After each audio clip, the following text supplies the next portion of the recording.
I am here today with a new friend from my Enneagram cohort with Suzanne Stabile in Life in the Trinity Ministry. Katie Beth Ongena is an executive talent management consultant for Chubb Insurance, recently promoted to that position. So congratulations on that, Katie Beth.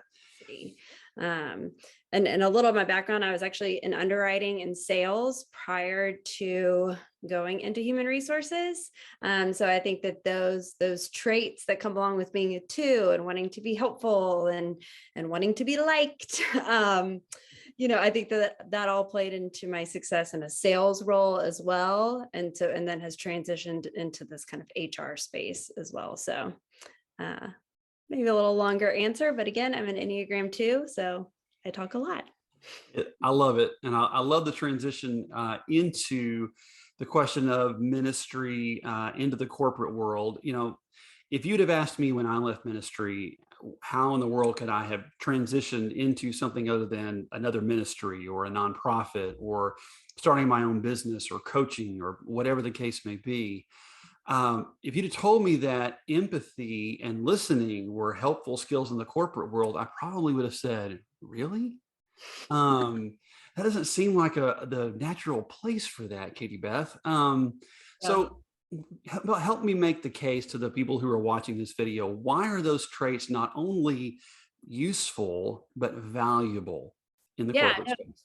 I think it's a really great question, especially because now, sorry, my dog wants to be a pet while we're visiting. So now I'm an executive talent management consultant, which is a new position at my company. So if you're wondering what that means, so am I. We're kind of figuring out what this means as we're doing it. But essentially what my role is helping with executive succession planning and global leadership development, and really trying to identify those people who are going to run Chubb in the next few years and getting them ready to do that. And one thing that I have noticed, being on the underwriting and sales side, being an individual contributor, reporting to different managers over the years is, we can teach people computer systems, we can teach someone the technical training that they need to learn, but it's the people aspect and leading people that is harder to truly teach someone, and I think if you have natural tendencies to be able to empathize and work with others and motivate others, then that is that's a huge benefit. And so where I've even seen this play out is, in corporate America, those leaders who are truly empathetic and value that and value people and understanding people and how to motivate people, which again is kind of Enneagram work. Those are the people who are the successful leaders in the organization. So I find, as I've coached managers on how to coach their people, or especially like in a performance management dynamic. So meaning somebody's not performing well on the job, they need to be on a coaching plan or a disciplinary action. The writing out of the documents, coaching people how to do that is really important. But the part that the managers are most anxious about is delivering the message. What am I supposed to say? A lot of times they feel like they're ready to go and it's just, black and white. And then all of a sudden you're on the phone and they freeze up. But it's because it's a vulnerable spot. It's a time that you have to be vulnerable. You recognize your person is who you're working with is vulnerable. And so being able to read people and work with people and truly care about them is profound. And I think just being a good leader in general, but especially kind of in this HR space. I'm guessing that there are certain traits that an HR department or an HR team is looking for, whether it's talent development side or whether it's more of the performance management, or even, some of those less fun places like in the accounting departments where we're trying to make sure payroll is getting made, and some of the really detailed, messy stuff that HR can get into from time to time. Tell me, help me understand what we'd be best suited for. We could jump into HR, and there's a lot of roles that might not be well suited for someone with pastoral skills. Help me to understand what would be a good fit. Yeah, so I think I tend to think outside of the box personally. So I just feel like everyone should know that on from the get-go. Like I might not be your average HR manager anywhere. I mean, with my background, like I said, I did underwriting and sales. I actually left the industry for a while and did event planning. Turns out it doesn't pay very well, and I had children, and so I came back to corporate America. But both my parents are ordained ministers, and so I went to seminary for a little while as well, and I thought that might be where I would end up. Ultimately, when I got into human resources, there was part of me that felt like it was kind of like doing ministry in corporate America. That was probably a little bit of rose-colored glasses looking at it. But the reason I say all that is because as I've progressed in my career, there are people who look at my resume and say, you're like Goldilocks, like you've tried out all these different things. You're just trying out everything. And I am a millennial and I have changed positions a few times. But what's consistent in my resume and all the positions I've ever had is people, a passion for people, a passion for working with people, developing people, and everything that I've done. And I have been able to create that as my story. So when I go in to interview or when I go to look at another position, or I'm trying to figure out, how does this align with what my passions are? Or if people say, what do you want to do in 5 to 10 years? My answer is I'm going to be working with people, trying to have a positive influence on people and do good work in whatever capacity that is. I don't know what the title will be, but it'll be something in that capacity. And so the reason I share that to answer your question is because what I think is most important is for anyone who's working with you to understand their story and what specific skill sets you bring to the table. Because at the end of the day, ministry is it's ministry. It's great. And there's so many wonderful things that you do there. And there are so many skills that you develop as a minister and as a pastor that are transferable outside of ministry or within ministry, but there's no like silver bullet of exactly like, this is here are the things that you do. If you do this, you can do this. If you can do this, you can do this. So many transferable skills. It's not necessarily as easy as just kind of, oh, I would be great at this, because I do think that we are, especially in insurance, and I think in other industries, people are very black and white and traditional, and you have to have a degree to do this, to do this. I find that a lot of organizations are starting to think outside the box and starting other programs with reskilling or upskilling. And so in that vein, like being able to think, okay, well, just because this person doesn't have this particular degree doesn't mean that they wouldn't be a great fit here. But I think what comes with that is what I initially started with, is being able to understand your story and be able to put to words those soft skills that you have, those strengths that you have, and being able to leverage those and align them with whatever the job is that you're interested in going to. Yeah, the story matters. We are more than the story of our academic and theological degrees. We are more than the story of we've spent 25 years in ministry. There's something deeper than that. And I appreciate you saying that, because that really goes into the heart of us being the beloved of Christ, right? If we start with that, then we have a story we can tell that's bigger than our career to this point. And that's, we both learned a little bit of that from Suzanne and the Enneagram cohort. Can we understand ourselves first as the beloved? And then we can explore things like type or vocation, or those kind of questions that are, the more day to day, have to figure them out too. But it starts with knowing we're the beloved and we know our story. So thank you for saying that. I think that's a really important thing for these guys and these men and women to hear. Yeah, and I would say, not to cut you off, but one thing that Suzanne said at our last meeting that I really liked is she said she was called to make a positive impact in the world, or something that I'm rephrasing. And and she said, and I happened to become an Enneagram teacher. And my pastor recently said, I was called to be a follower of Jesus Christ, and my chosen profession was to be a pastor. And something about that was very freeing to me, to think like, oh, was that, both my parents are ministers. I went to seminary for a while, should I have done this other path? But I really think that, what our calling and our vocation, it doesn't necessarily have to match the profession. The profession is the means by which we are able to do our calling or our vocation. What does strategic networking mean to you? That's a really good question. And I think this is something that I've had to work on for a really long time. And I think a lot of people have to work on, because I graduated from business school, and, networking was what everybody was talking about, network. And so I was like, so what does that mean? Just like taking in as many business cards as I can, giving out as many business cards as I can. It was the very beginning of LinkedIn. So you're just like, I don't know, connect. You're like, is this Facebook? What is this thing?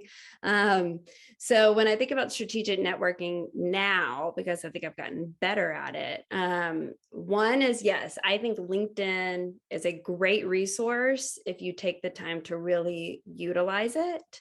I added someone on LinkedIn the other day who she and I had both spoken at a conference a couple years ago. And I was like, oh, I came across her profile and I just said, connect. And she wrote me, and she didn't recall that we'd been at the same conference. She said, I like to reach out specifically to every person who asks to connect on LinkedIn and make a personal connection with them. So I just wanted to say, I'm happy to connect with you. And I was like, man, that's so strategic. Like, that is a strategic way to connect on LinkedIn, and it's a little bit more time consuming, but I don't know, 5 minutes ultimately, and so that is a great way where if you are looking to strategically connect on LinkedIn, for now, even just sending a quick note like, hey, I'd like to connect with you. I noticed we have one mutual person in common, or whatever it may be.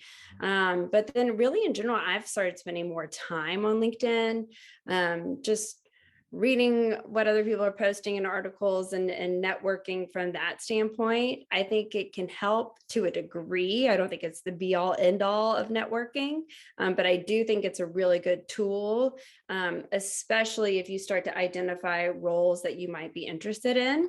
Because I do think, and this is what we've all heard for years, it's who you know, not what you know. And right now, there's a war on talent. People are trying to hire a lot. It's the great resignation, a lot's going on.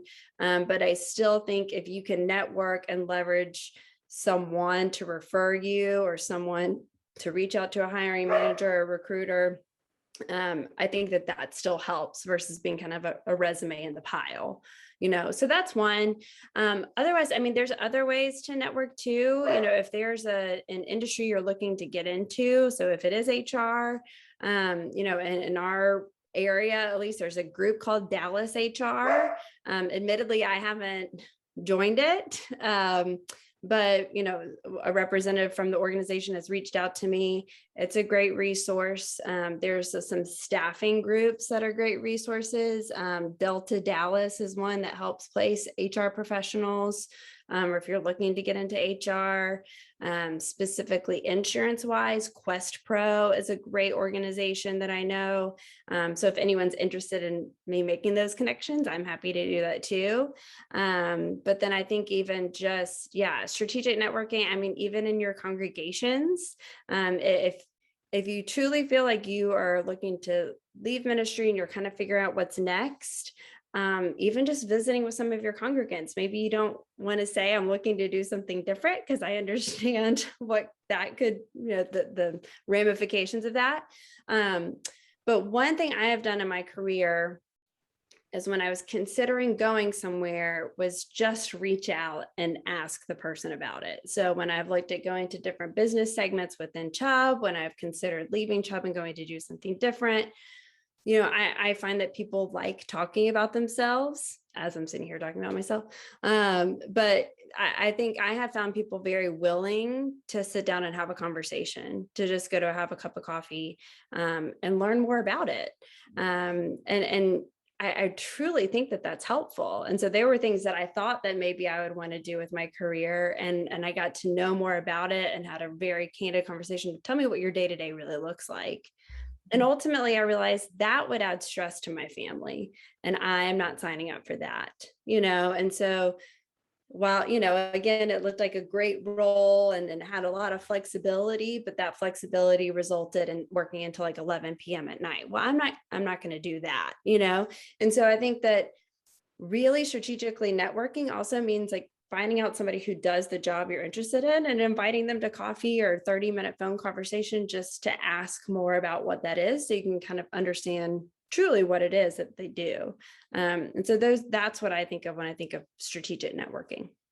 That's great. I love that. And I appreciate you saying sometimes we have to be cautious about who we connect with and how we ask when we're thinking about leaving ministry, because that does get complicated, as you know, from your family. There's one other question that came up, which is, I think, a pretty straightforward one. We have some folks who are really lifelong learners, which is great. And sometimes those of us who are lifelong learners tend to think in terms of initials after our name, and certificates that we can complete, which may or may not have immediate value for us. And one of the questions that came up to me was, are the PHR and SPHR certifications, are they worthwhile? Are they helpful? Where do they fit in all of this?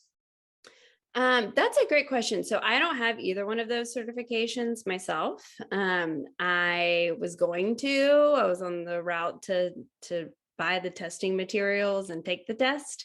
And then COVID happened, and who had time for anything extra at that point? Well, I take that back. Some people had plenty of time to do these extra things, and those of us with little kids at home had zero time. But yeah, I mean, I'm sure they would be helpful. I think especially when you are, I would consider it kind of reskilling, right? Like going from one industry to another industry, to have some, you've created your story, you know what skills are transferable, but having some of those letters at the end of your name in that certificate would show that you've taken initiative to learn these things, and you at least have an idea of what it is. When I transitioned into HR, I was coming from an underwriting and sales background. So there was a lot of terminology, a lot of language within HR that I was not familiar with.